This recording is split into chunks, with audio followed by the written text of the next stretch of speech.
नगर निगम का गत 7 वर्षों में 13,000 करोड़ रुपया रोक के रखा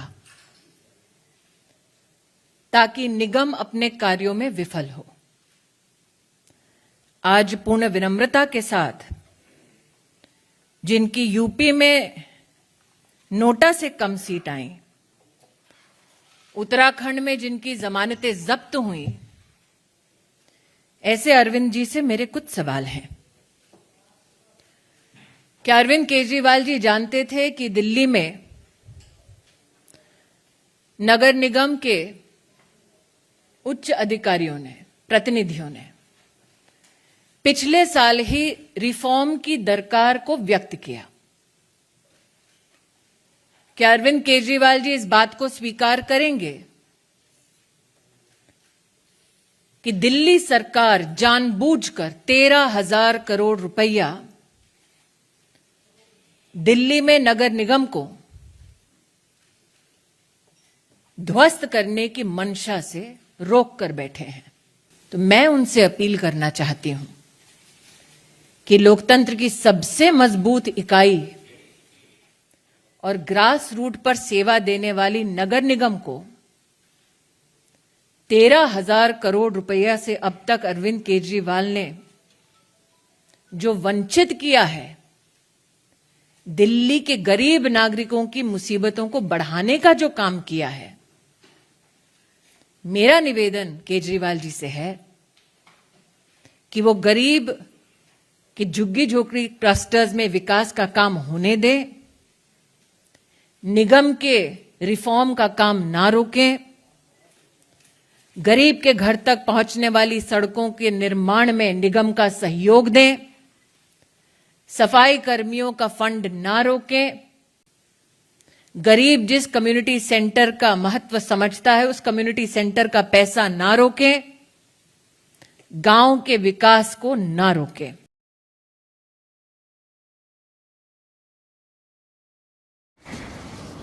आज थोड़ी देर पहले स्मृति ईरानी जी, केंद्रीय मंत्री स्मृति ईरानी जी ने दिल्ली नगर निगम के चुनाव रुकवाए जाने को लेकर कुछ जस्टिफिकेशन दिया है। केंद्रीय मंत्री स्मृति ईरानी जी ने दिल्ली नगर निगम के चुनाव रुकवाए जाने को लेकर कुछ जस्टिफिकेशन दिए हैं। उन्होंने बहाने लिए हैं कि दिल्ली सरकार नगर निगम को पैसा नहीं देती इसलिए नगर निगम के चुनाव रुकवा दिए। ये तो मजाक है।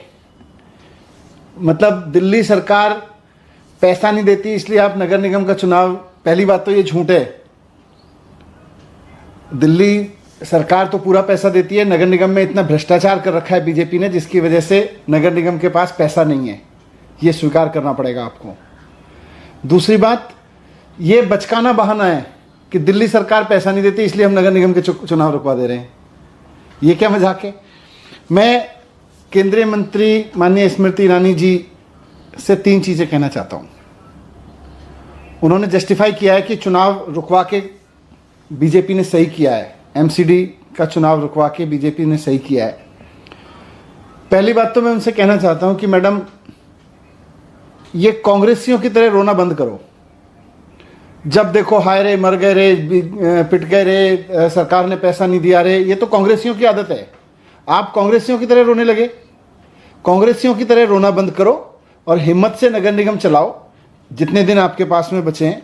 काम आपकी सरकार ने कुछ किया नहीं। 15 साल आपको बीजेपी को मौका देके देखा, दिल्ली के लोगों ने बीजेपी को, वहां काम आपसे किया नहीं। और जब 15 साल बाद जनता आपको हटाने का मन बना चुकी है और अरविंद केजरीवाल जी को एमसीडी में देखना चाहती है, एमसीडी में भी केजरीवाल का नारा लगा रही है, तो फिर आप हाय रे, मर गए रे, केजरीवाल ने पैसे नहीं दिए रे, दिल्ली सरकार ने पैसे नहीं दिए रे, पैसे नहीं मिले रे, पैसे नहीं मिले रे, तनख्वाह नहीं मिली रही। अरे आपका लोगों ने भ्रष्टाचार इतना कर रखा है, पैसे कहां से आएंगे? आपके पास पैसे बचेंगे कहां से?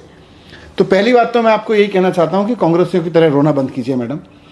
दूसरी बात, मैं ये भी रिक्वेस्ट करना चाहता हूं कि आप दिल्ली की रहने वाली हैं, दिल्ली में ही रहती हैं, आप जरा दिल्ली में घूम लीजिए। आप देख लीजिए कि भारतीय जनता पार्टी के नगर निगम ने पूरी दिल्ली को कितना गंदा करके रखा हुआ है। हर गली कूचे को कितना गंदगी फैला के रखा हुआ है, कितना कूड़ा फैला के रखा हुआ है आपके नगर निगम ने। भ्रष्टाचार कितना फैला के रखा हुआ है और कितना कूड़ा फैला के रखा हुआ है। अगर हिम्मत है तो चुनाव का सामना करके दिखाओ। दिल्ली की जनता इस बार आपको 10 सीट भी दे दे तो बहुत बड़ी चीज है। आपको भी इस बात का पता है कि इस बार दिल्ली की जनता भारतीय जनता पार्टी को नगर निगम में 10 सीट भी नहीं देने वाली है, इसीलिए आप चुनाव से भाग रहे हो। तो दूसरी चीज मैं कहना चाहता हूं, चुनाव से भागो मत, हिम्मत है तो चुनाव लड़के दिखाओ। ये चुनाव आयोग को धमका के, चुनाव आयोग को ऊपर दबाव बना के आपने जो चुनाव टालने की कोशिश की है, उसको रुकवाया है, ये ठीक नहीं है। लोकतंत्र में राजनीतिक पार्टी के पास सबसे बड़ी ताकत चुनाव होता है। अगर आपको लग रहा है कि आपकी पार्टी में जीतने का दम है, अगर आपको लग रहा है कि भारतीय जनता पार्टी लोगों की पसंद है, तो फिर चुनाव से भाग क्यों रहे हैं? डर के क्यों भाग रहे हैं? चुनाव से लड़िए ना। चुनाव होने दीजिए तय समय सीमा पे। चुनाव आयोग को धमका के आपने चुनाव रुकवा दिया और फिर कह रहे हैं हम तो जीते हुए लोग हैं। आप डरे हुए लोग हैं, आप भागे हुए लोग हैं, आप चुनाव से भाग रहे हैं। दूसरी चीज ये, और तीसरी और इंपॉर्टेंट चीज, आज देश को यह पता चलना चाहिए कि आखिरकार भारतीय जनता पार्टी ने और केंद्र सरकार ने दिल्ली के चुनाव आयोग को आखिर क्या धमकी दी है। सीबीआई की धमकी दी है कि चुनाव रोक दो, नहीं तो सीबीआई छोड़ देंगे आपके ऊपर। ईडी की धमकी दी है कि चुनाव रोक दो नगर निगम के, नहीं तो ईडी से आपको फंसा देंगे। क्या धमकी दी है आप लोगों ने चुनाव आयोग को? आखिर ऐसा कैसे हो गया कि चुनाव आयोग चुनाव की तारीखों के ऐलान करने के लिए पीसी बुलाता है और उससे 1 घंटा पहले आप उसको धमकी देते हैं और 1 घंटे में मामला पलट जाता है। फिर चुनाव आयोग कहते हैं हम चुनाव टाल देते हैं, चुनाव रोक दिए, तारीखें रोक दी जो चुनाव आयोग ने तय कर रखी थी। तो आप बताइए देश के सामने कि आपने क्या धमकी दी है? सीबीआई से फंसाने की, ईडी से फंसाने की, या किसी पद का लालच दिया है आपने चुनाव आयोग को? कुछ तो वजह हुई कि चुनाव आयोग ने बुलाई हुई पीसी, चुनाव की तारीखों का ऐलान करने के लिए बुलाई गई प्रेस कॉन्फ्रेंस को चुनाव के ऐलान की जगह फिर रिग्रेट में बदल दिया। तो आप बताएं देश को कि आपने चुनाव आयोग को किस तरह से डराया धमकाया, चुनाव रोकने के लिए आपने कौन से हथकंडे अपनाए, पद का लालच दिया, ईडी की धमकी दी, सीबीआई की धमकी दी, आप बताएं। क्योंकि चुनाव आयोग जैसी संस्था अगर सरकारों के कहने पे चुनाव टालती रहेगी तो देश कमजोर हो जाएगा, लोकतंत्र पूरी तरह से कमजोर हो जाएगा।